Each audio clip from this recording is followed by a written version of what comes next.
Hi, everybody, and welcome to the latest episode of the Endless Celts Podcast. I know what you're thinking. Things are looking different over here at the HQ, but we always do a wee crossover now and then. I'm delighted to be joined by Mark, the judge, the jury, the executioner from the Bhoycie Bus. How you doing, buddy? I'm doing very well, mate. Yourself? All good, man, all good. And we'll be getting to talk all things Celtic shortly. I'm delighted to be joined by Ryan Clifford from the Unrestricted View Podcast. How you doing, mate? I'm not bad, mate. Thanks for the invite. Good to be on. Yeah, no, it's good to have you on. Appreciate you giving up your time and coming on. And people are expecting Kaiser on, but I've double booked myself. Things happen. Unfortunately, we'll get Kaiser on another time, and that will be a good laugh as always. But before I kind of get into it, I was just this is just to myself. I was watching the build up like we all were to the Darville and Aberdeen game, and I tell you something, that the pitch is immaculate. Their dressing rooms are incredible, and that should put some of the SPFL teams to shame that they can't match them facilities. And even the likes of Celtic and that pitch that we seen there in the weekend was an absolute disgrace, and it needs sorted. Their pitch is immaculate, by the way. Just have a look if you haven't seen it. It's on BBC Scotland. Incredible conditions. But we'll get stuck right into it, Mark, and I'll come to you first here. We always do like a brief overview of the game previous, and obviously it was Morton in the Scottish Cup. How did you feel? And also, by the way, decent turnout by the supporters, wasn't it? I was surprised with the turnout. It looked about 45,000. I was quite surprised. So good luck, good going to all the guys that showed up. Well done. I thought the game was quite professional. You know, I mean, these games can sometimes end up 1-2-0, but I think the team that turned up, it was a strong team by Ange. I wasn't expecting that. It's probably the same sort of level of team you see Brendan Rodgers put out, just a team that's out to win the match, regardless of rotating the squads, etc. It was a strong team. I thought it was 5-0, it could have been anything, but Celtic just controlled the match after the first 5-10 minutes. You get a wee bit of a shaky spell. And I know that the press were saying we were on the up against it for the first 5-10 minutes, but no, really. They had a couple of chances, a couple of close to the box, but Celtic weren't exactly fucking all over the place with it. The penalty kick, which you might talk about, I mean, I've seen them given. It wasn't a penalty kick, but I've seen them given, and when Celtic get them against them, nobody says it. But when Celtic seem to get these penalties, it becomes like some sort of travesty that they've got to tell the Parliament about, and they go to speak about it. But no, I Celtic 5-0. It could have been 10-0. Forget about the penalty kick. I thought Celtic were, as I say, they were professional the other day there. I thought the big players played a big game for us. I thought Johnson again was excellent. Kyogo's 2 goals were like clinical strikers' goals, just snatching at a ball. His second goal in particular, right place at the right time, 2 touches, past the defender, right in the top bag. That's a great finish. You see them over the English Premier League, and they're the sort of goals that like a Gary Hooper scores. You know what I mean? One of the ones is just a clinical, a guy on his toes, ready to pounce. And I was quite impressed with Celtic. And next round, 5-0, good performance with the Celts. Yeah, 100%. You're just on, and you've already sparked the reaction in the comment, Mark. That pen we got was an absolute joke, but we'll come on to it shortly. And to be fair to the Morton, Ryan, I know Mark's trying to play it down, but a few times your man Quitongo left Burnaby for dead down the left-hand side, right-hand side and his side, and Burnaby's left. And I've always liked him. I know people on my podcast will be laughing here, SPFL League One watch now, but I do like Quitongo. He's got a lot of pace. I've never understood why he hasn't made that step up, but again, that's for another day. But in terms of what you think, Ryan, as Mark said, 5-0, professional. The players done the job. I mean, we saw the game out, and it probably could have been 9 or 10 in the end. I think, obviously, going into these games, you've obviously got to give the team respect. And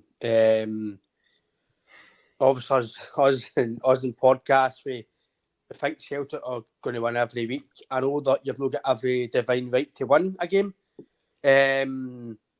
But you just sense every time Celtic play at the moment that it's similar to get back to the Dodgers era, where you're just walking up to Celtic Park thinking, is it 4 or 5 this week?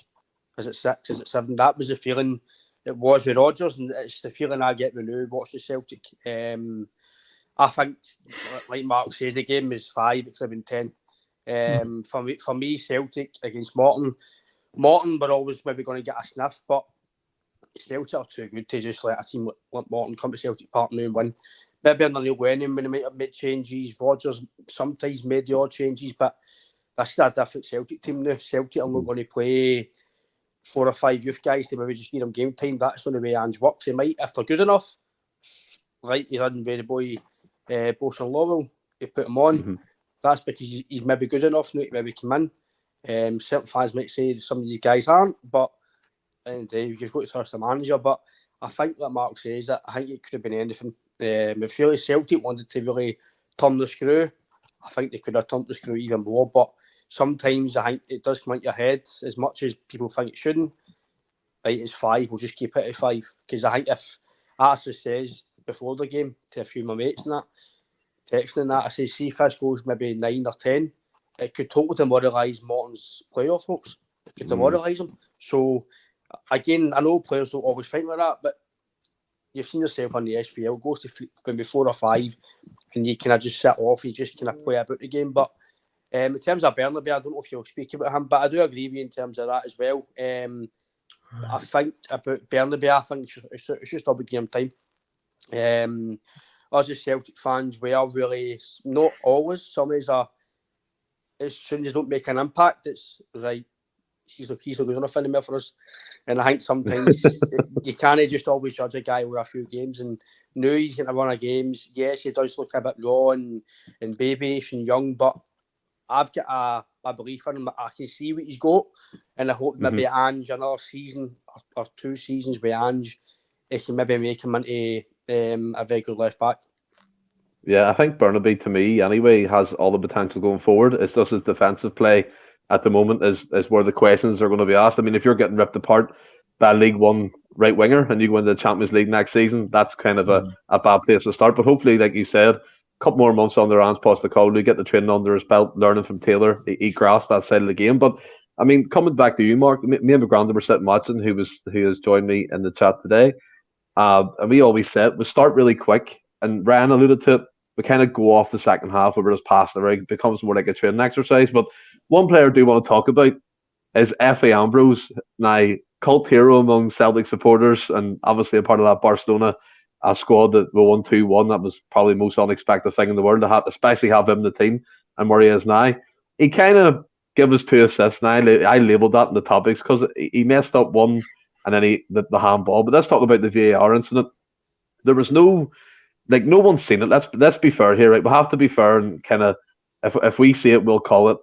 And I don't think anyone noticed he handballed it. And to me, it wasn't a penalty kick. And I know what you say in terms of it's like a big circus when Celtic gets something. But in my mind, I'm kind of going, is this the SFA going, giving them one here, even it out a wee bit, give them one there? Or do you know what I mean? Because Postecoglou said that in that interview. There have been so many mistakes, it won't even itself out. And we've seen, I think there's been 2 and 2. We've got something from VAR, from the goals and the offsides and stuff. So it looks like they're kind of playing that a wee bit in my point of view. But what did you think about that incident? In terms of Ambrose, you're fucking better for a pot of Ambrosia custard than him. He's an awful defender. Some of the things he used to do at Celtic Park used to give me the heebie-jeebies. He still does give me the heebie-jeebies. But anyway, no, I thought it was not a penalty, let's be honest. Bernabei's rotten. No, let's be honest. The penalty kick wasn't a penalty. When you're at the game and you don't see anything at all, and there's no players claiming for a penalty, the referee didn't even notice anything at all, that tells you that it probably wasn't a penalty. Same with Bernabei, the handball at Dundee United, the Celtic Park. That wasn't a penalty kick either, right? But we were told all week after that it's subjective. But I've seen no calls this week with this word subjective. Now, we all know it wasn't a penalty kick, but there's been no excuses or wee avenues that the media have took to try and justify this decision. It was an awful decision, right? But there's been nobody come into the press and says, look, do you know what? They've been given against Celtic this season only a few months ago. Yeah. Do I feel sorry for them? I do, because what chance have you got to Celtic Park, a team that's going to pump you anyway, and you're losing your first goal when you're starting well with a penalty kick that nobody in the stadium saw? See if VAR didn't pick that up, that would have just floated on by. Anybody would have been calling for a penalty kick in the papers or anything, or even anybody in a message board. So I'm with you on that. I'll just quickly touch on the Bernabei thing, just because I missed it there. And he was, I mentioned on Twitter, I mean, he was getting ripped apart. He was getting ripped apart after that young boy, as you says. And it is worrying. I think with the same issues with the other Croatian right back we used to have, their discipline is very poor. You know what I mean? Like Taylor and Ralston, their discipline is really good. You know what I mean? They can play the system, they can play the formation, and no get caught out at the back. You never see 50 yards of space that Taylor or Ralston can't make up. You're constantly seeing that with Juranovic, and I'm beginning to see it with Bernabei. Now, is it a coincidence? Probably I hope so, because I can't see Ange being totally ruthless and gung-ho and no caring at all about the back. I mean, some people say Ange didn't concentrate in his defence. Well, his biggest outlay last season was a defender. You know what I mean? He spent about 5 million on Starfield, so that kind of puts that to bed. But no, in terms of the penalty, no, it wasn't a penalty. Celtic got one for once, and I know, Stephen, see the narrative can turn really quickly because Celtic got a penalty. It gives the press, it gives the naysayers, it gives the folk that tell us we're wearing tinfoil hats that oh, there you go, you're getting your quota of penalties. No, for me, it just pads it out. It just means come May, they can pad out and say, well, you get 7 penalties. Okay, 6 were probably in games that we won 5-0, but see the 10 you got, they were all not each and 1-0. Important key moment penalties. That's the difference, mate. I think we need to remind everybody that. I'm on the wave now for you. I kind of alluded to that fact. I think the SFA are playing a bit of a game here in terms of meeting certain expectations. They can come back and say, look, Postecoglou had 7 penalties in these games, but then you kind of look on the other side and the other team across the river, they get 10 penalties in the 90th minute of the games for winning 1-0 or 2-1. So there has to be kind of a balance in that. And Stevie Boy kind of lose that as well. We know why they give it. And coming to you, Ryan, I don't know if you've seen it, but there was a Twitter going around with Kenny McIntyre of BBC Sports Sound saying he received a text off an official, now a referee who's still refereeing in the game, telling him that was never a penalty kick in a million years. What I find really amazing about that is any other incident in the universe that's involved Celtic or involved other clubs, no referees have ever texted him on Sports Sound or got involved. I know Alan Crawford gave a wee speech once, but for Kenny McIntyre to say an official messaged him on a programme to tell him that was never a penalty kick, that really shouldn't be happening in the professional game in Scotland. That referee was maybe texting him. Again, I've not actually seen that, to be fair, so this is me hearing this first hand, and I'm quite active on Twitter, and it's the first I've seen of it or heard of it, so in terms of that, in my opinion, mate, I would say that that's very unprofessional. I think that the referee was maybe texting him, I don't know if it's his mate or if it was just a professional thing, and maybe he's heard that, and I don't know if he was maybe supposed to hear it. Maybe he's got a rush of blood and thought, well, I've got a text, I better put this out there. This might get his ratings, this might get his views. I don't know what he's trying to do with that, but yeah, I would say that's quite unprofessional. Well, the thing is, Ryan, tell me this: how can Kenny McIntyre sit on a BBC Scotland, who's a host? How can he sit and criticise a referee performance when he's got referees who are refereeing at the moment as contacts on his phone? How can he sit there and on a Saturday afternoon or a Sunday afternoon and give a balanced opinion on bad decisions when his pals are on his contacts list? Tam Kibben did the exact same thing. He said he was on off the ball. He said, my mate, it's the same as he did a couple of weeks ago when we got a penalty against us. My mate, who's an active referee, just texted me. And funnily enough, let's get another thing straight here. How come the whole time they get a text after somebody when Celtic gets something right, or Celtic got a decision against them, they try and find some catch-22, paragraph 96. You know, I mean, there's always going to be something that justifies bad decisions against Celtic. But as I said the other day there, Celtic decisions get looked through a Hubble telescope. See, Rangers got a decision, they peek through the curtains. Nobody wants to see it. Right? So let these bangers sit there and tell us online and tell us on their shows and on their Instagram pages that the referees in this country are not bad at their job. They're not biased. That's no bother, mate. But don't you sit there and tell me that you're being unbiased when you get referees who are active in the game on your contacts list. If they feel comfortable enough texting you live on air when you're doing a show, then they're more than just colleagues or more than just somebody you phone for an interview. That's your pal. Somebody that feels that comfortable to do that. See, if the referees are wanting to come out and say stuff like that, why can they come on air or after a game and say, I don't want to happen because I think it would just cause outrage, but why can they not come out and say, right, I gave this penalty because of this? Similar to the incident it's at Ibrox, when we heard that it was actually Wally Collum that said, John Beaton said that Wally Collum told him not to go to the monitor. But you're the referee on the park. This is the full thing about VAR for me. It's no the actual technology, the VAR. It's the people that are working in it. This is what it's just crazy. It's the technology, the offsides and stuff like that. That's not a referee. That's just down to a technology. The technology tells you it's offside and you move on. But see this taking 2 minutes and 3 minutes, but like Mark says, I've noticed it more now. Just about every goal Celtic score, every goal. Looked at the 2 goals. The 2 goals at Hampden last Saturday. I was sitting next to my old man at the game. I'm like, why are they checking these 2 goals? The 2 goals are fine, and they're checking them. But I'm only going by for what I see at the games. I don't watch every Rangers game. I don't watch every Hearts or Hibs game. But selective games I've watched at Rangers, just hearing it, just like now you're watching Bravo, right, and you're watching Rangers play. They don't check every goal there. They're scoring. Or St Johnson are scoring. Every game that I've been since VAR came in roughly the last few weeks, especially I've seen it more. Every goal's getting checked. Every foul's getting checked. I'm like, this is not what it's for. It's to help the referees, aid the referees and the ref. For what I think it should be, the referees should still be the main man, unless the offsides tell them it's properly offside. The guys are looking at the same bit you're looking at. They're only telling you their opinion of what they feel it should be by the law, but it's up to you as a referee to decide.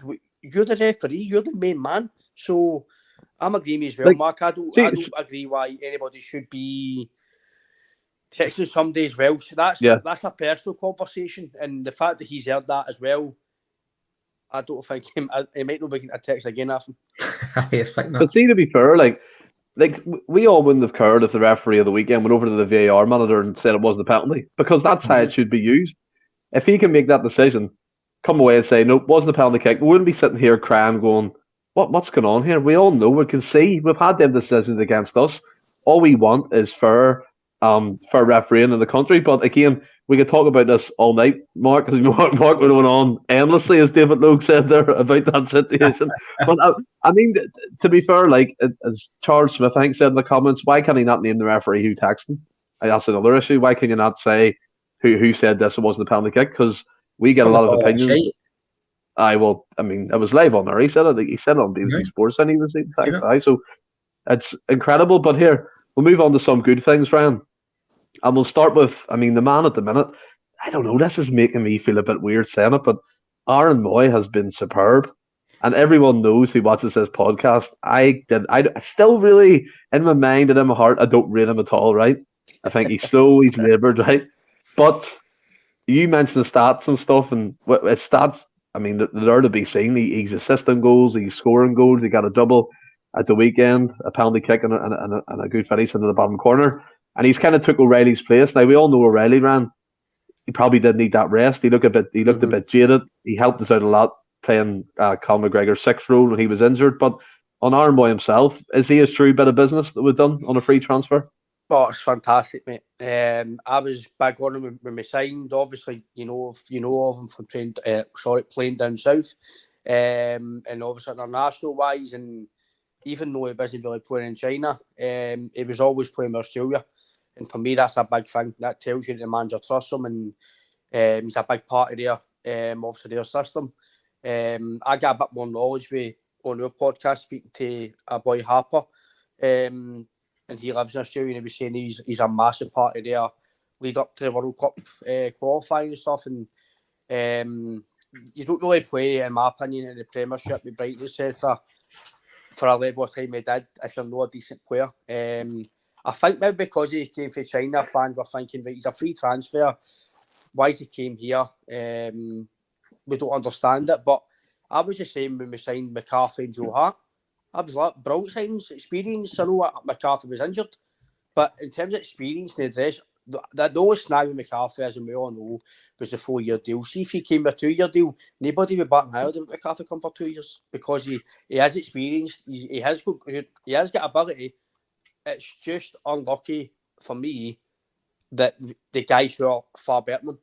He's just been unlucky. He's come into a squad where McGregor's took the mantle. McGregor for me is the best player in Scotland, without a shadow of a doubt. You've got guys like Hatate, who's probably going to go to another level soon. Aaron Mooy's come in now, O'Reilly's probably got another level soon as well. So he's very unlucky in that sense. But in terms of the topic, Mooy, mate, I don't know if it's yourselves, but I tend to call him the Boo Boys because he got a lot of boo. He got a lot of booing before it blew. What was saying him for? And I'm what? The guy's a baller, man. He's an absolute baller. He's passing abilities for this level of football anyway. It's phenomenal. He could. I seen somebody saying, was it Aaron Mooy or was it Hatate? The guy was talking about Hatate. He could put something through Sakala's teeth. I found that feel funny, man. But Aaron Mooy, I think he's brilliant, mate. He's no quick. I totally agree with that. He's no quick, but he's quick up there. He's quick on his feet. He's very. He reminds me. He's kind of Rogic the way he moves. It's so slick. It's effortless. And I think he's been an absolute sure bit of business. The fact he was a free transfer, I don't think he's on mega bucks like some of the top players. And he's come in. I'm not saying he's a starter every week because I think for me at the full pomp it's McGregor, Hatate, and O'Reilly. But he's able to come in and play every week when he can. So for me, in terms of Ange, I think it's a fantastic bit of business. And the fact it was a free transfer, it's kind of a win-win. If he fails, then you just let him go. Because all you really gave was a few grand a week, or I say a few grand a week, it's probably 10 or 12 or whatever it is. Maybe a sign-on fee, but you've not paid maybe like £3-4 million that we have for guys like Kamara, etc. And then they've totally failed. Yeah. So you've got him on maybe I think it's a year contract. I think it was, wasn't it? A year and a half, 2 years roughly. I can't remember off the top of my head, but in terms of my opinion, mate, I think it's a very good bit of business.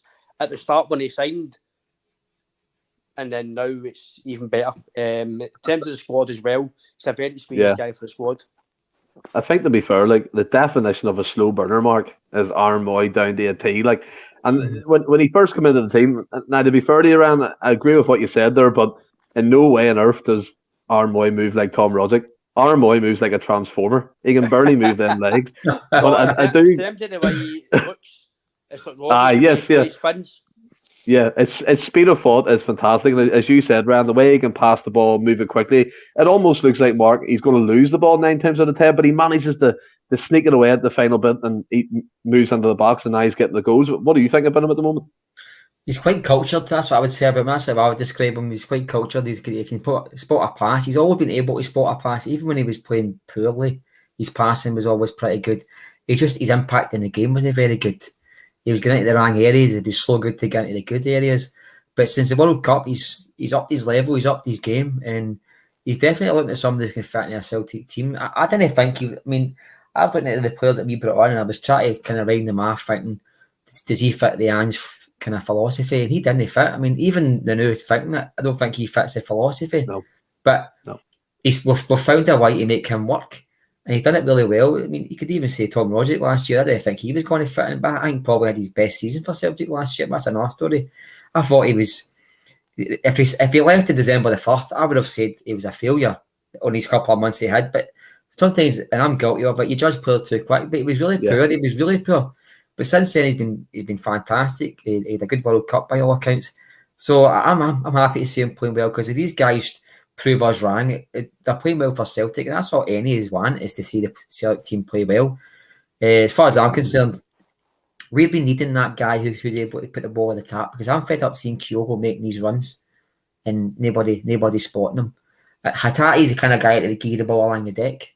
A beautiful pass, don't get me wrong, but I think Mooy isn't scared to put the ball at the top, which I'm not against. I mean, some of Celtic's best teams have been using the wings and 50-60 yard passes, get in behind them. I'm not getting a problem with that. A goal's a goal, and you know what I mean. So I don't give a fuck how they come. But I think Aaron Mooy fits into the category, as you said. He's a slow burner. I would probably say he's like the snail catcher, you know, in a never-ending story. You know what I mean? He's just never getting anywhere fast. But do you know what? He's producing on the park just now, and I think he's got a 1 year contract. Somebody mentioned that. I'm sure it's 1 year contract. If you ask me, would I give him another year? I'd say sign him up. Definitely give him another year, even if he doesn't perform at the level he's at just now. I think you could say he's definitely going to be a good squad player. He's definitely going to be able to come in. And I don't think I'd ever say this, but see the European games, maybe we need somebody like that who's going to take 5 seconds on the ball. Because I've noticed that seeing you're going too quick against teams that have got the same speed of thought as you, they can catch you a lot. So if you're taking 5 seconds, it gives our players a couple of seconds to get into our positions. It also gives our centre backs a chance to spread it wider and prepare themselves for a counter attack. You know what I mean? And that's what Aaron Mooy gives you. And I'm pleased he's playing well. I'm glad he's proved me wrong, to be honest with you. Yeah, otherwise known as AM for you, Mark, since you like the initials of people's names. But I mean, see, to be fair, I want to come to the comments here, a lot of interaction about Mooy. But before that, Ryan, a question for you now. This is a plug for yourself, mate. So ask Ryan, is that a line in the unrestricted view merchandise? That's a belter. It's a lovely jumper, buddy. Is that one of yours, or? It's about me and JP or Jason. It's just our own. It's not getting sold or anything like that. It's just our own podcast stuff, yeah. Just something we know and that we design we go. So they're all right. They're all right. And Ryan, you could actually get them for women. You could do breastfeeding. You could just pull a wee strap.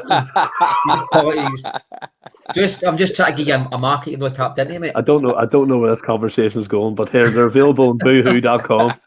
Monty, hopefully Mooy doesn't keep this form. We will sell him. Kevin 14, Ange knew what he was doing. I totally agree with that thought now because, as Mark said, to have him about the squad is decent for the players and the likes of Turnbull, even Atate, because you made a point, Mark, there about Kyogo not finding the right ball for him making them runs. We've seen Atate and I find him twice in the last couple of games making them deep runs, so maybe that's something to kind of look for going forward in the future. But I do want to move on to everyone's favourite Japanese player, and that's Kyogo Furuhashi, Mark. I give you the full name this time. I appreciate that one. And he is on 20 goals already this season. I saw someone put up on Twitter, Shankland for Hearts is on 20 as well, but 7 of his were penalties. So, I mean, you have to kind of take a walk there, mate. But let's be fair to Kyogo. And we'll bring Jack and Macus in this argument because I think it makes a good debate. Do you think that any striker coming in, now we've seen Oh Hyung-gu is apparently a confirmed signing from the South Korean club. He's a striker who can play out wide. But do you think any other striker coming in has to just deal with the thought process that they're always going to be, unless Kyogo has a disaster run of form, second choice? Well, I think when you come to a club at Celtic, you're going to seek your place in the team before you arrive at the club. You wouldn't go there blindly and just hitting and hoping that you would be first choice. I think you would kind of do your due diligence on the team and you would know they've got a first choice. I think Kyogo, even with Jack and Marcus, was banging in the goals last season. If Kyogo was fit, Kyogo was playing. So the problem for me is when you sign a player who is satisfied to go in as second or third choice, I think the level of that player drops. If you're buying a player who's going to be coming in, who's totally convinced in his own brain that he's got to be first choice within a couple of months, they're going to be of a certain level, a certain calibre, certain mindset. And I think this guy might well be that. But I don't think any players, even the ones that are diddies, I don't think any of them signing just to be satisfied with being third choice. I mean, that's how natural Novo Rangers. Sorry? McCarthy, oh God.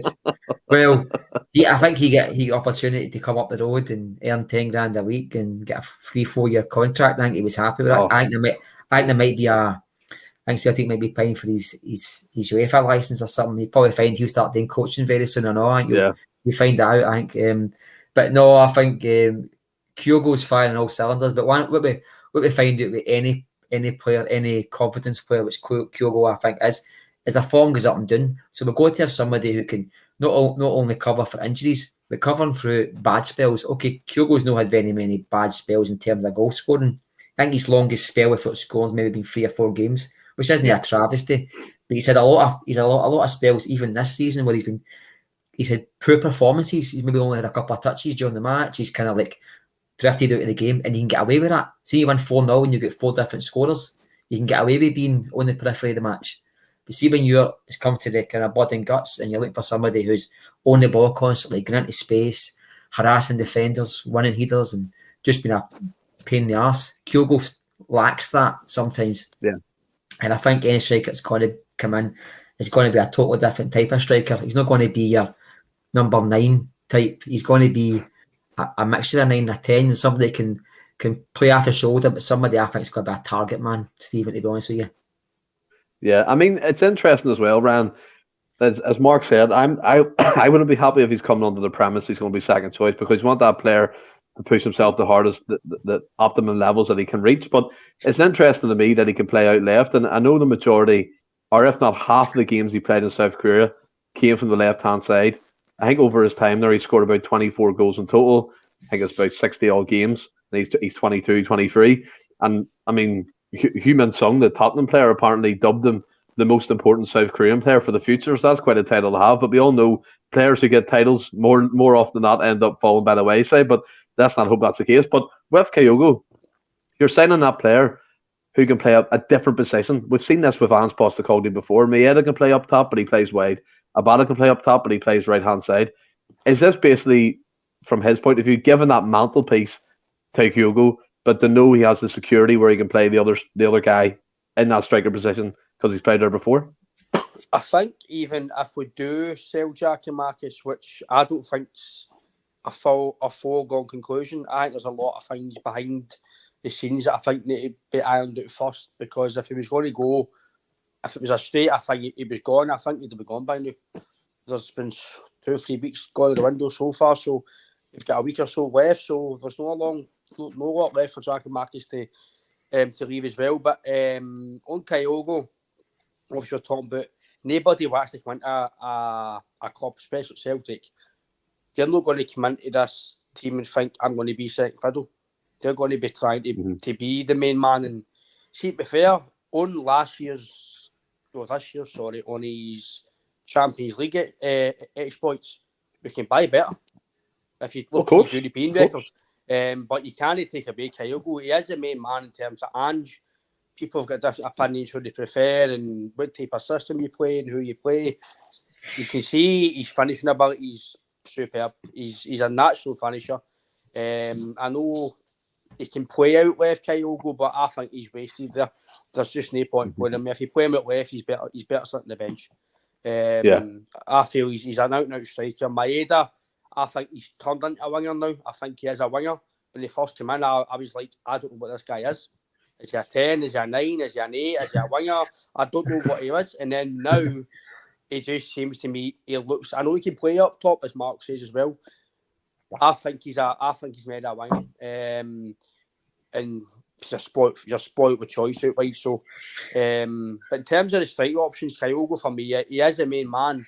But I think Jackie Marcus has got a raw deal with some of the fans.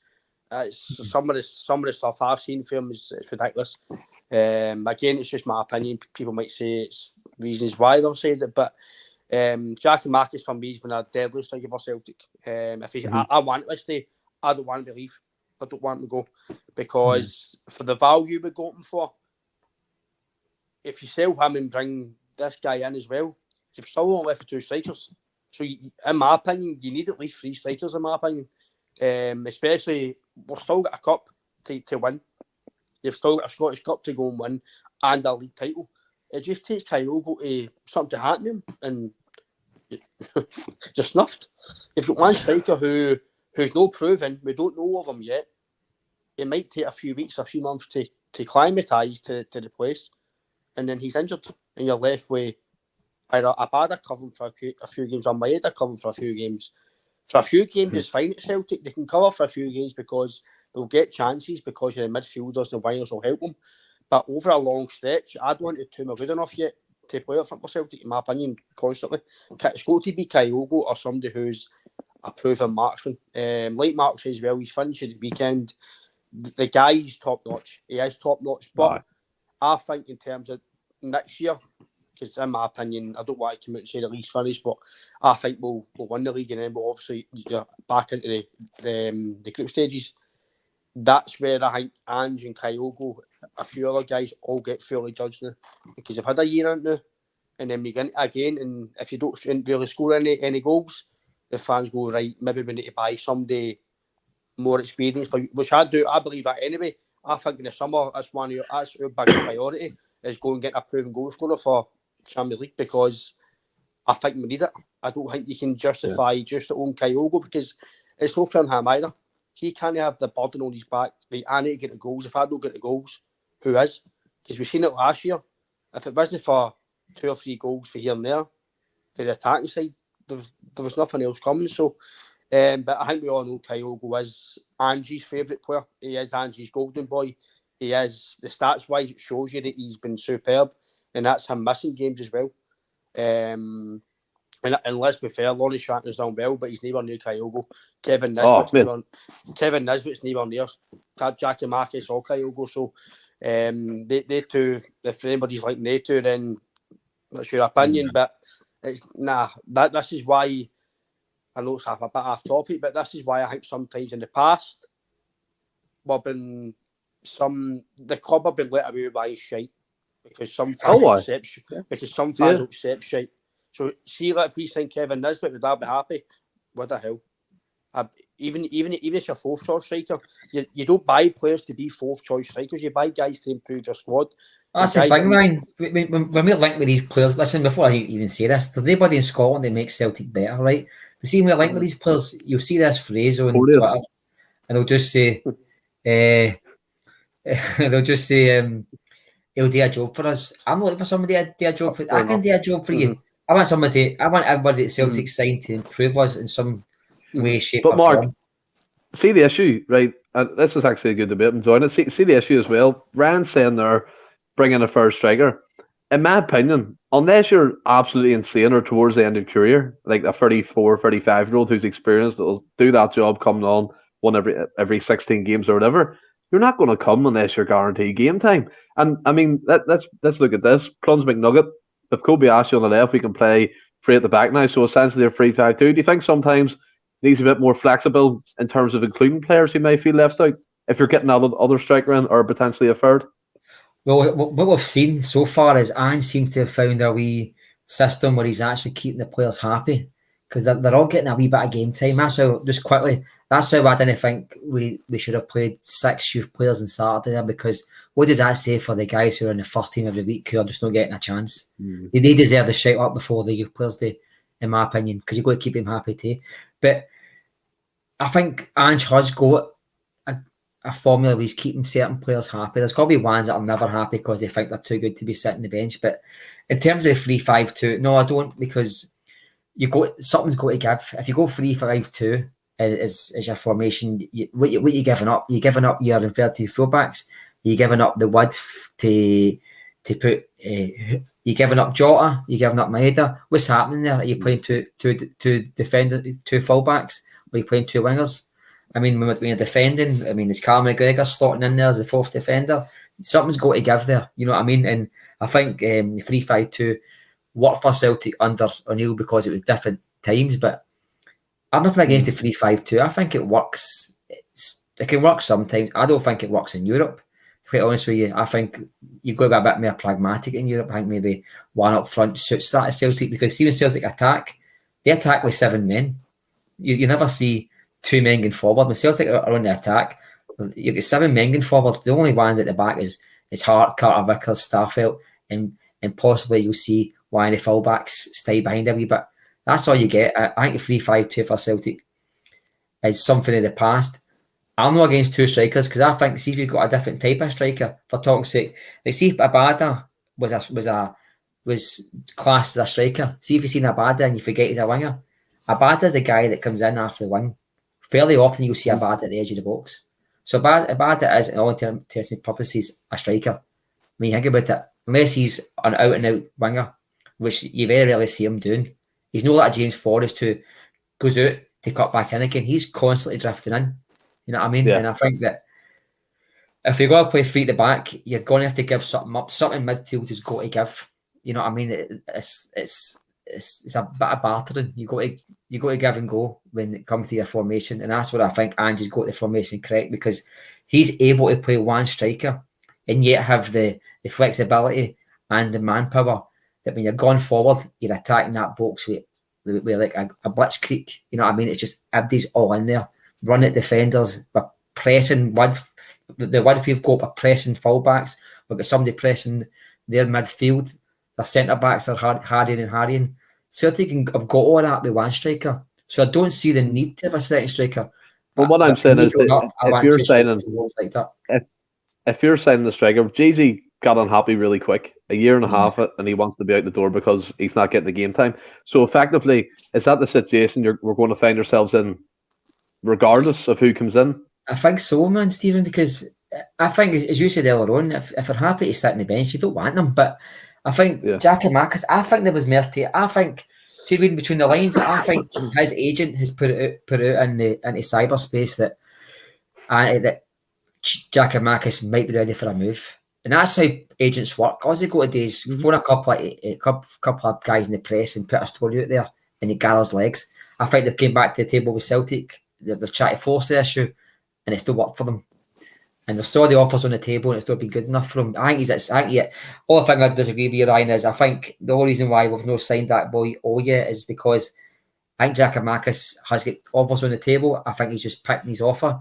I think when you heard Ange speaking the other day, he said Jackie Marcus has got a bit of a niggle injury, but he's also got things going on in the background and all. I don't think Ange says things by accident. I think Ange is very meticulous in what he says. I think he was letting us know that this week we could have one out and one in, and we've already seen one going out with Gianovic, but that was old news. I think you might see the way Celtic are working just now. We're all about PR. No, all of it's good, but I think for the optics, I think Celtic would rather announce a striker in before they announce a striker leaving, because it creates a panic among the Celtic fans, and it creates all this stuff about Celtic penny pinching and the regressing and all the rest of it, and that's already happened on the internet as it is. So Celtic can't afford to be doing that road again. Yeah, 100% agree. And Jana Boy comes in here. Should have got big JP on around lads. Big man has got great patter and banter. We'll get him on shortly. I know the big lad loves a good laugh about Celtic, Ran. And they kind of round off the match. Turnbull has come back into the team, albeit a sub against St Mirren and starting against Morton. 2 goals in 2 games. Now, we spoke about Turnbull quite a lot recently on the podcast, saying, where does he fit in? What's his role within the team? I mean, I'm still of the mindset, if you get 3 to 4 or £5 million for him, I'd be like, here's your taxi, here's your keys, time to go. I do get what he brings to the team, but we have a lot of midfielders with us signed a new one, Awada, who come on. McGregor can push forward, Hatate can move up, O'Reilly can play there, Moyes in there. Turnbull has a lot of competition. I'm not doubting Turnbull's quality. I'm not doubting his love for the game, because, I mean, in that Lee Lannon horror campaign, he was one of our bright sparks. Him and Sorrow, by the way, which is quite funny. But Turnbull to me, Ran, it's kind of at a crossroads. Does he stick or twist? Does he move for his career or fight for his place? I actually, I've said it on your podcast that I actually quite like him. I rate him highly. I think if he was Spanish or Italian, he'd probably play every single week. I think it's because he's Scottish. I think it gets maybe some rowdy laugh of fans, and because he wasn't signed from like somebody abroad. I think he's very, very good. He brings something different. Some people like to think, well, he plays the ball back and stuff, but he's keeping the ball simple. Sometimes you don't need to go gung-ho and play 10-yard forward passes all the time. You can keep the ball. It can be simple. I like him. I think maybe for his own career, he might need to have a think between the now and the end of the season, because you've got guys like Awata coming in now, Moyes playing a bit regularly, O'Reilly's still here. The rumours about him have died down, but I've got a big feeling that there'll be people in the door O'Reilly in the summer. So, but I do think that Turnbull's a very good player, and if you get a decent price for him, then I think Celtic will need to think about it. Because as well, he's still got that injury could happen again for him as well. So you get that in the back of your mind as well. Do you sell him now for a bit of money, or do you just let him decide when he feels like maybe I'm not going to play now?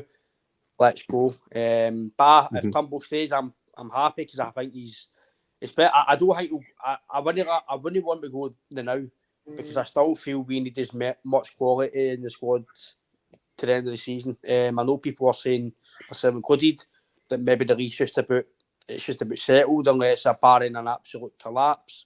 You'd be hoping to go and get to the latter stages of the Scottish Cup. You'd hope you'd be beating Rangers, because you're the best team in Scotland, so you'd be hoping to win in that, but you need every quality a player you need. And obviously, in terms of, like you're saying about Jackie Marcus as well, the 3-5-2, you can play 3-5-2, you've got Kyogo and Jackie Marcus sitting there.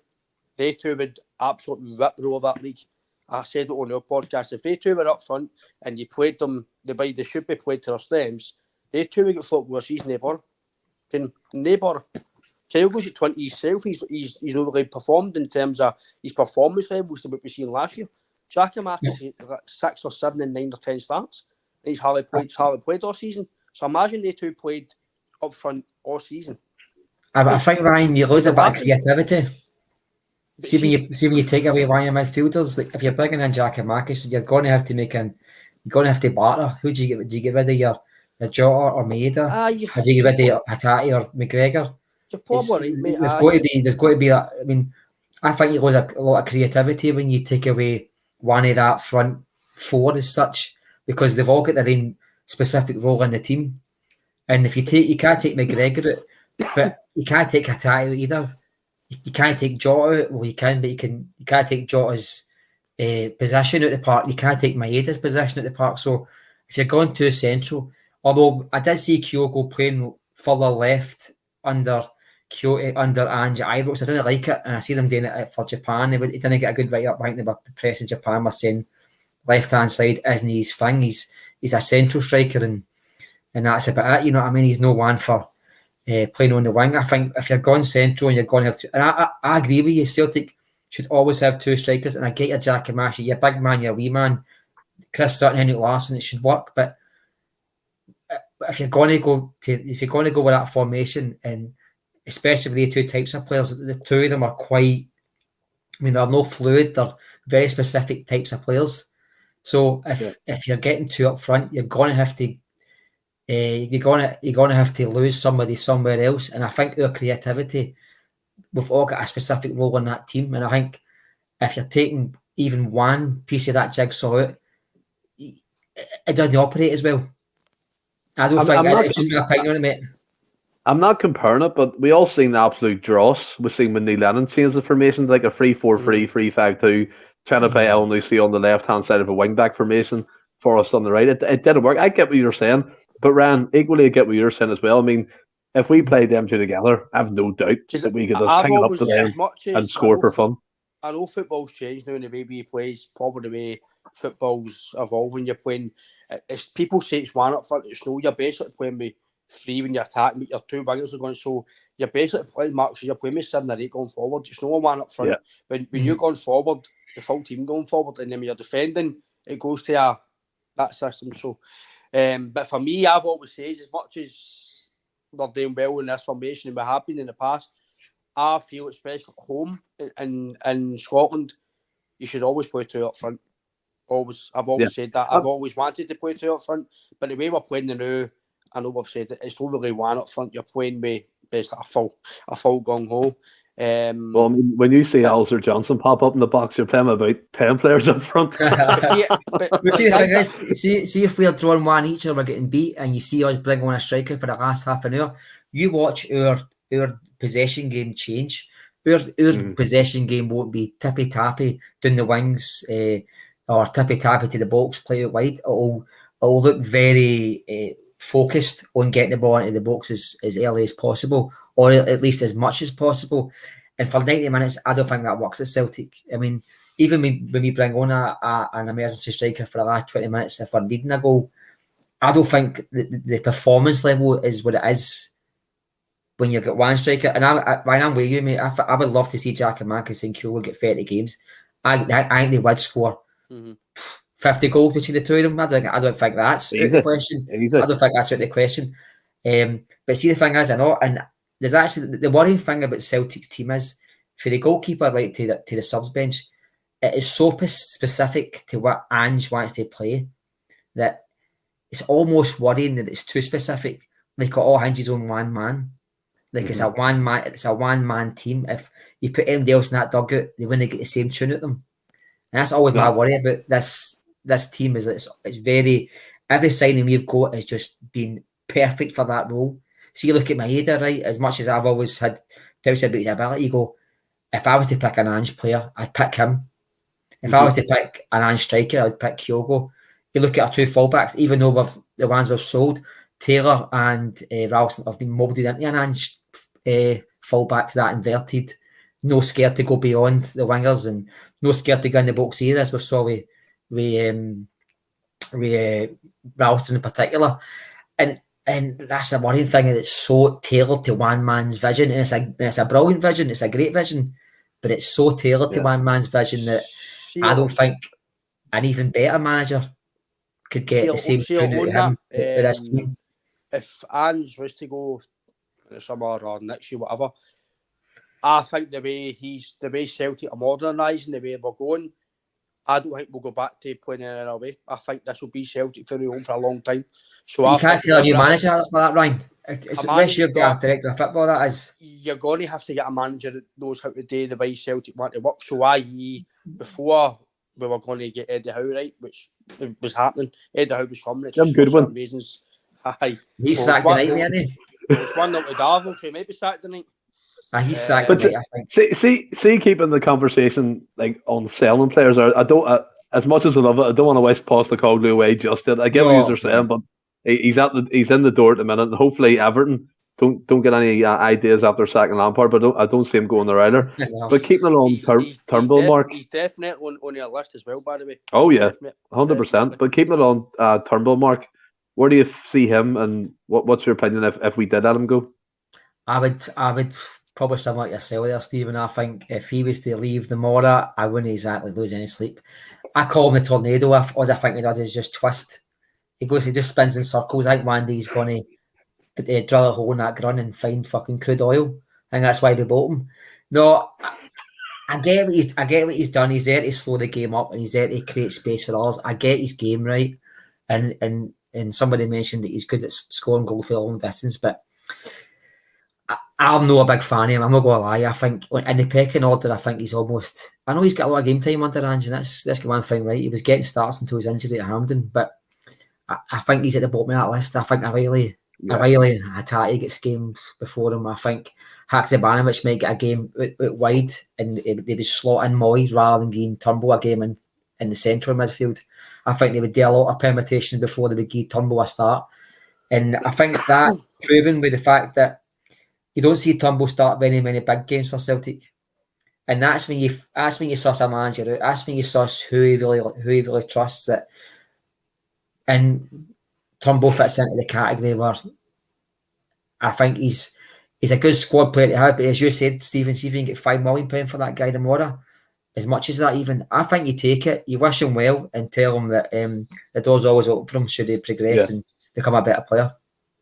I think looking at it, like the way we play at the moment, we talk about me and McGrand especially. Like he loves players who take a dig from outside the box, but we've seen Hatate do that on a lot of occasions and hit the back net, especially against Rangers. And Turnbull, to me, like you said, and I get round what you said. He has there's no doubt he has quality, right? He can do things you're like sometimes wow, but the majority of the time he looks one way, turns the other way, goes back that way, and moves out that way. So it's effectively like as Mark said, it's a couple of twirly whirlies, pass the ball and receive it again.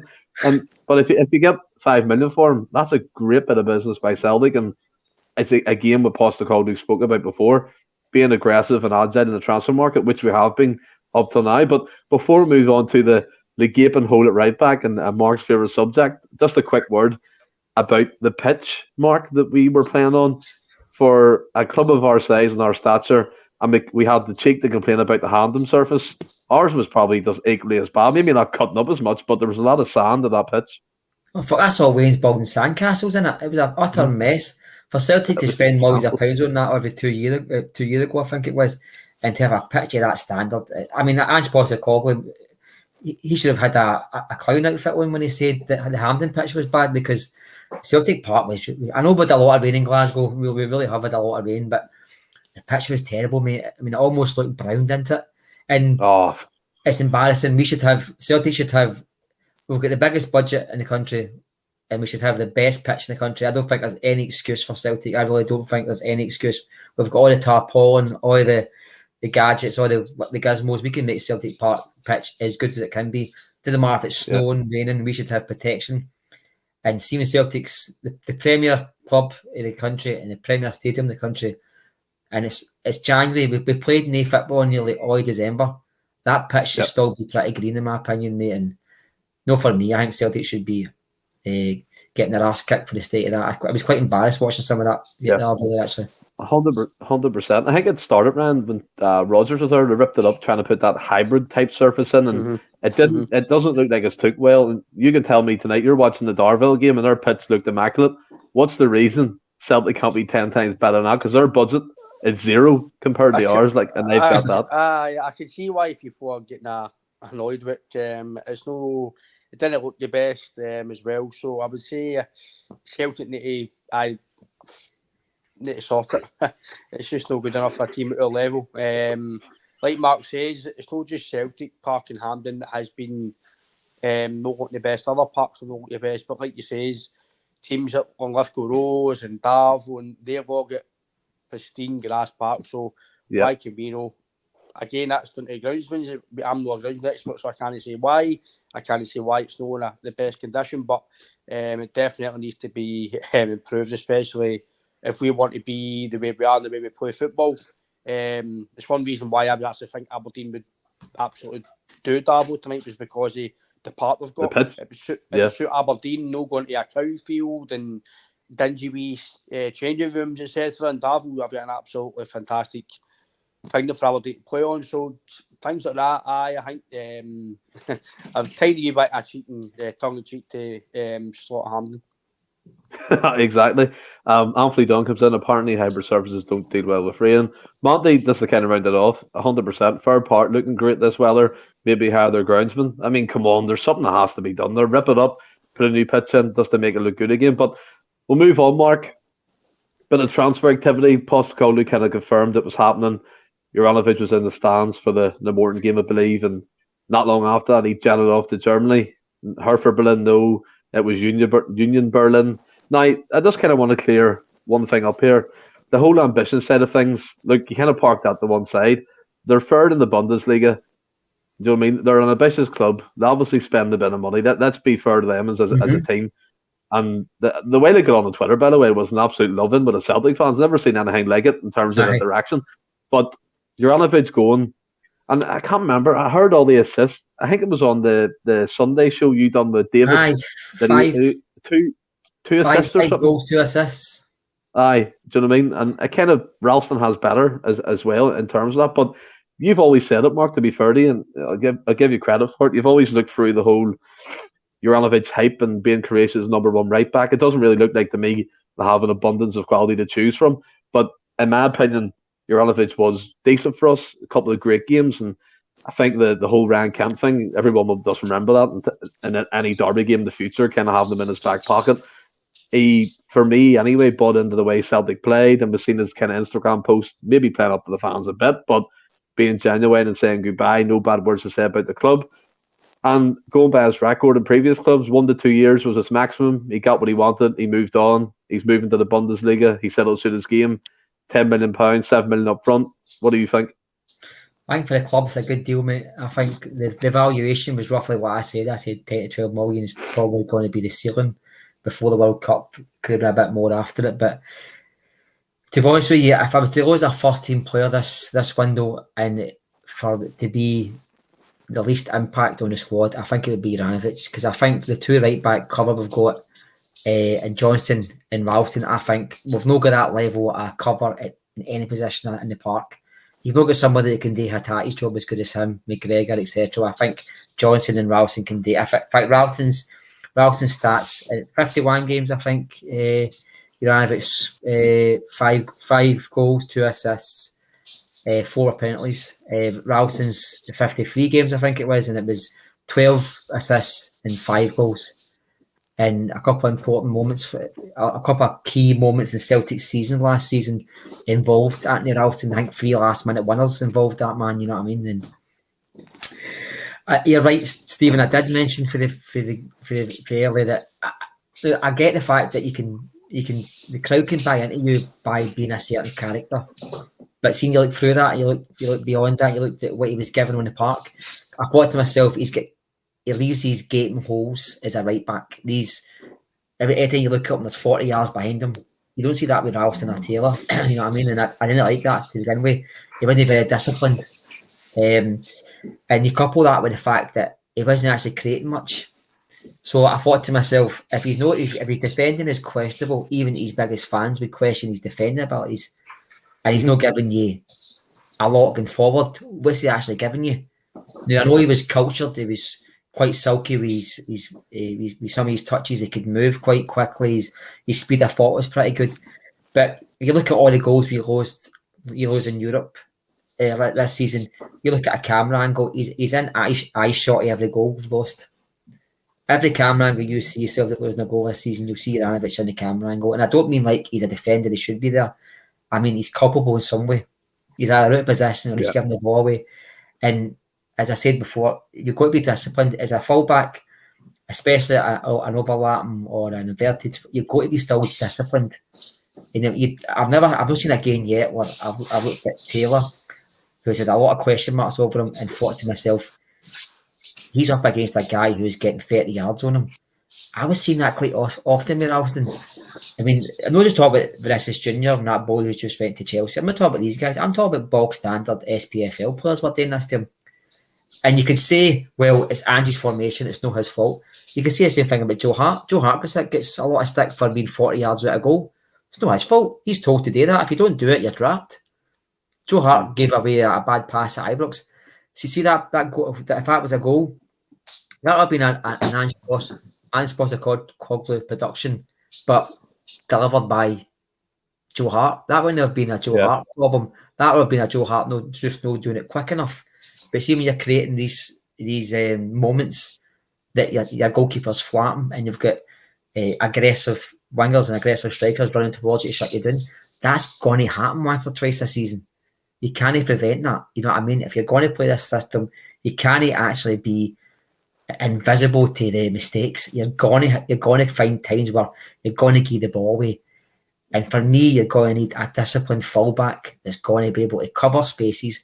You look at Scott Brown for all his criticism his last season at Celtic, but the amount of covering that guy did during his career, covering Kieran Tierney, he was always stepping in covering Kieran Tierney, allowing Kieran Tierney to go fucking far up with Parker's always. But do you know something? Kieran Tierney was always backed by the second phase of attack. See, by the time that a striker had his second touch of the ball, Kieran Tierney was back in the Celtic half in the box. You want to see that with Ivanovic? And for me, if we get £10 million once you get your add-ons, quadruple your money. To be honest with you, mate, I think that's good business. Yeah, no, I totally agree. And Mark Nugent kind of called me out there saying that I said decent. I mean, I have a different opinion of Mark. I think we all know. I think Ivanovic was a great player for us. I thought the inverted fullback role suited him down to the ground because we all know his profile.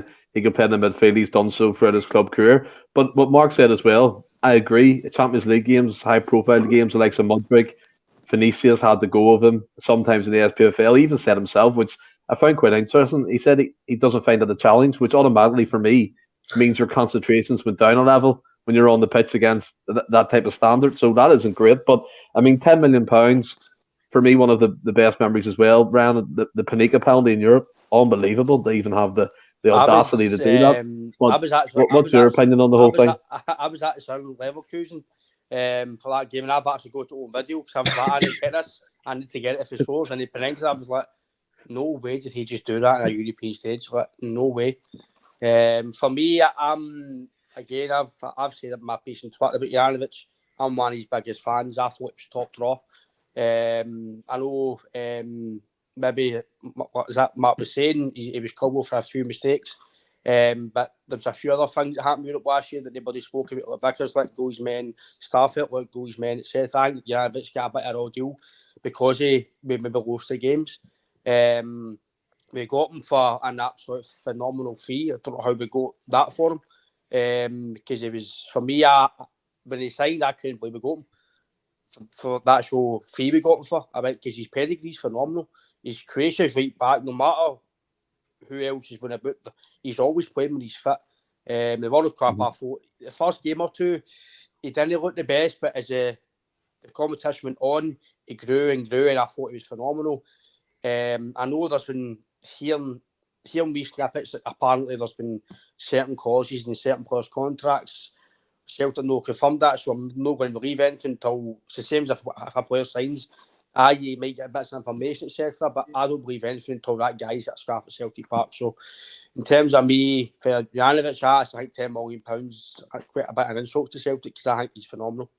I think the fact that the only thing with me there, man, is there had to be something in his contract for that low. I don't think Celtic were that stupid to sell him for £10 million unless it was possible.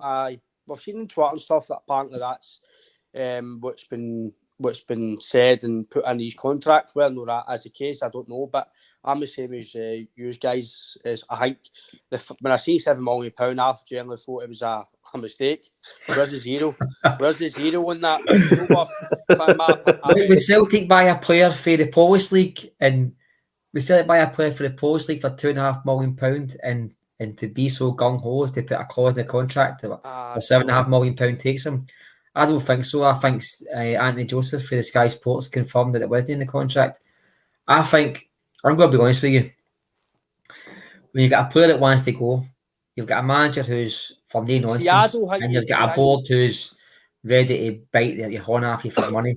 I think £7.5 million takes him. This is the thing I know about agent stuff like that, right?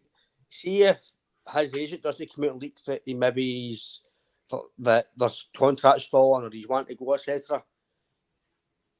That's the thing I know. If a club doesn't want you, you're happy here. So see if anybody's sniffing about you or his agent isn't saying anything, Janovic is probably the end of the season. It's because I think he changed agent, didn't he? His agent before the World Cup was thinking, right, he's going to the World Cup here, big chance of a move. I'm going to leak out here that maybe he's want to go. And I think, been talking to agents before in the past, and I know we know how they work. They put out feelers out and they see who they can get, It was the same with Jackie Marcus. He put him out there before the window. He might want to go because he's not been getting a contract that he's been promised with Celtic, which, by the way, I don't care what anybody says, gentlemen's agreements don't happen in football. They don't happen in football. Unless you've got that in writing that you're getting that deal or you're getting that contract, the club can tell you cheerio, bye-bye, because it's not writing. This is people are saying, he was told that maybe if it was this goal scorer or this, he'd get a new deal. Look at Dembele. Dembele came out and says that there was a gentleman's agreement if somebody... I think every player... See, when you're trying to buy a player, it's not just about the salary, bonuses, it's about the package. If you're selling a club to a player, you're selling... Scotland, one of the things Scotland have got is we've got an easy pathway to England. That's your selling point to any player. Yeah. You can say to a player, look, performing like us, you've got to move to England. And amongst the conversations, you've got to be saying, listen, should a club come in for you, it suits you, it suits us, we will happily let you go and wish you all the best. I think that takes place with every signing we make. I think for me, in terms of Janovic, I think for me, Ralston's never, in my opinion, Ralston's never near him. For me, Ralston's a second choice. I don't think Ralston will ever be Celtic's main right back. I don't think he's good enough. I think this is where the eye test and the data analysis comes in. Very different kind of obscure angles. The eye test. I'm more naked eye than I'm more stats because if I played one game with Celtic and had everything amazing, by the way, signing that guy, he's got everything accurate today. He looks like a good player. But then for he was better over 53 games though, I feel, right? I like the fact that we don't all think the same. I love the fact that folk have got different opinions. Otherwise, it'd be a boring sport. I just think that if you think who's harder working, I think Ralston's harder working. I really do. I think who's a more aggressive attacker of the ball, I'd say Ralston. Who's more cultured, I'd say Janovic. So I don't think it's as clear cut. See, as much as I think you're right that there is a bit of class about Janovic. I really do agree with you, right? He's more classy. A lot of these foreign players do pick up a more, classier approach to football than the Scottish players do. But I'm not talking about a Rangers player who just wants to go and break legs. But see, Ralston, he'll give you 100%. He runs down that wing, and if you're sitting at Mainstone, you must just hear that thud of him running down that part. He goes for it. I think he works so hard. He wears his heart on his sleeve. This is just my case for the defence. You know what I mean? I like the guy. I think the guy gives you... You look at every attribute Janovic has got. I think, just me, Ryan, it's not just... I'm not just trying to be against you. I think every category, Ralston either surpasses him or at least matches him. I think he's more aggressive. I think he's harder working. I think he gets into good areas. I think he covers his end space behind him very well. And I think he's good in the air. And I mean, you take all that aside and you forget that Juan's Croatian right back, as you say, Juan's playing the World Cup and played really well by all accounts. You take all that aside, you take away that gif of him slagging Ryan Kent, and you strip it all back and you just look at the eyes, as Stephen says. I was quite pleased with a lot of Ralston's performances. I really was. There were some performances I thought, I mean, don't forget, Ralston was written off as a dodo and a brickie at 19-year-old at Celtic because he gave away a goal against St Johnstone, which I'll take to my deathbed, was fucking Craig Gordon's fault. He passed the ball back to Craig Gordon, he fucked it and we lost a goal and we drew the match. And that was the last time you saw the boy the rest of the season. And there was Celtic fans say this guy's a brickie based on 8 starts at 19-year-old. I've seen guys mention how he couldn't make it at Queen's Park. He played for Queen's Park when he was 16-year-old. I mean, when you talk about young players in football, that is kids. Now, I think Juranovic will have a better career than Ralston. I think Ralston will have more medals, don't get me wrong. But I think Juranovic will have a better career than Celtic. But if the two of them came in the same training pitch, I would have no issues giving the guys the same drills. And I would have no issues in being confident that Ralston would match him in quite a lot of the performance levels. I'd no qualms about Ralston playing for us, but I've always kept my hat on in terms of, I think anybody, I'm not saying anybody can come play with Celtic right back in Scotland, right? But I'm always wanting us to progress in Europe, right? And it's just my opinion. I know he lost some goals in the Champions League, right? Turn up with Davos, Jesus Christ.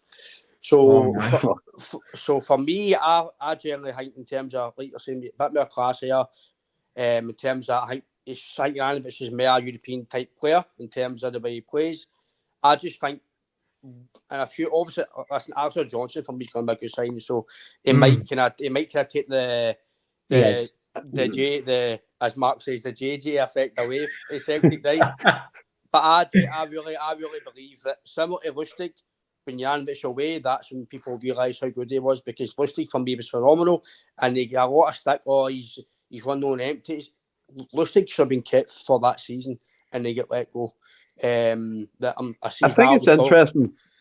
I think it's interesting as well. Sorry, Rand, to cut in there. I think it's interesting. Obviously, Postecoglou has his fingers in all sorts of pies and scouting networks and all that.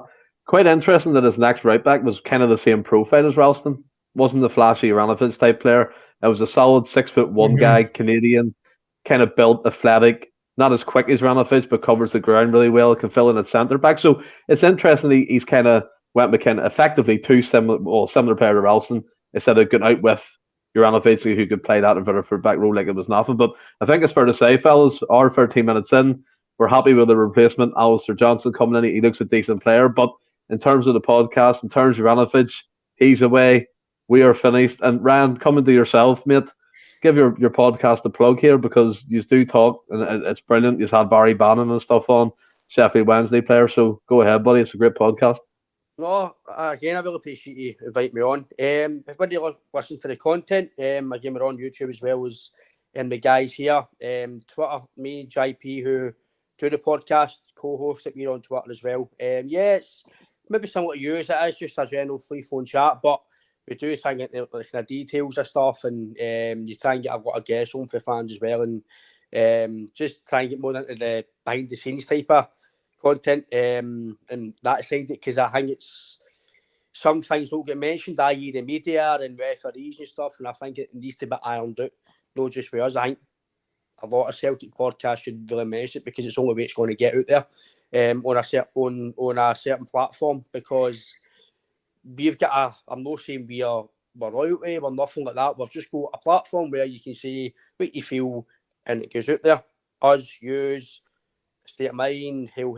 Every podcast should be saying, this is what I feel about certain things, because it's only going to get out there. So, like you're saying, Mark doesn't agree with me in certain things, I don't agree, but it's good to debate. This is why we're fans. It's good to debate. So, so we're on YouTube as well, Instagram, TikTok, all the usual platforms, Apple, Spotify. And it is really, the main thing was it's getting guests on to kind of give the fans stuff that you don't hear every day.